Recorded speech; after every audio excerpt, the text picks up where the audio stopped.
Hello, ladies and gentlemen. This is Boxing Unlimited here once again, and today we're going to be discussing or talking about the fight between Zurdo Ramirez and Dorticos.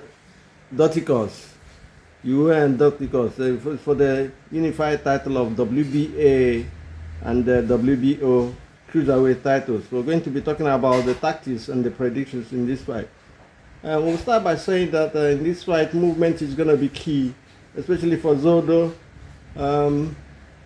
However, Zurdo, who is in his 30s, and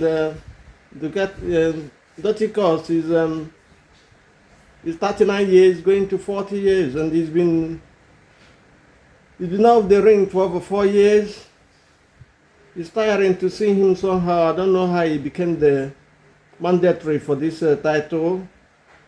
And before then, he's only fought 3 times in 4 months, in 4 years, since 2002, 2010, no, 2000, he's only fought 3 times. And then how he suddenly became the mandatory for the title, for the WBO and WBA Cruiserweight title is a worry for me. But having said that, I have to be honest with you. The other person in the division is Opataya and Badu Jack. Badu Jack is almost 40 years as well. And Ramirez has the chance either to unify with Opataya or Badu Jack, whoever he wants to unify with. Opataya will see, everybody says is the Ring Magazine champion and the RBF champion as well. They say he's the #1 in the division. I would love to see him fight either both of them. I want to see him fight because Opataya is ready to fight. He's going to fight after this mandatory fight. I think they will be open for talks.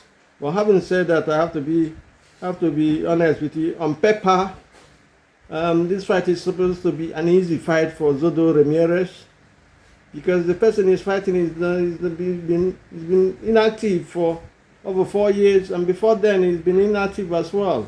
You know, even though he used to be the IBF and the WBA title holder, that is potential, but he's got power, because power, they say, is the only thing that leaves the boxer last. He's got his power at 39, 34. He's got his power. And we'll see what Lara, on the other, another Cuban at 42, is doing, still knocking people out. We saw what he did to Danny Garcia the other day, Zarameta the other day. You know, so it's touch and go kind of thing. You know, it depends on the person you're fighting. But Lara has been in the gym. He's been fighting regularly. So his position is different from somebody who's had a layoff, rustiness, which is going to be a problem. His cardio is questionable, fatigue while coming to his system when he's fighting. So, you know, that is why Zurdo, I say on paper, Zurdo is supposed to, you know, win this fight. You know, Dorticos doesn't have a chance, but you never know in boxing. That is why boxing is sweet. That is why it's interesting. A punch can change the whole complexion of the whole fight, as we know. And if look at this, who is a knockout artist, lands one right, especially the right hand. You know, it might be trouble for Zurdo Ramirez. So that is why boxing is somehow, you never say never in boxing.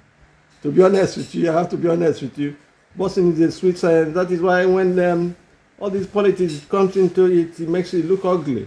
But it's a sweet sport. You know, we've seen it happen in several occasions, even in the old times when Ashimo fought Durrell, and Durrell from Canada had him down 3 times. But at the end of the day, one rock to the head from Ashimo was the end of the fight. We saw Weaver the other day with John Tate in the early 80s. And we saw what happened in that fight. When Weaver landed, John Tate has been beating him up all the time. When Weaver landed,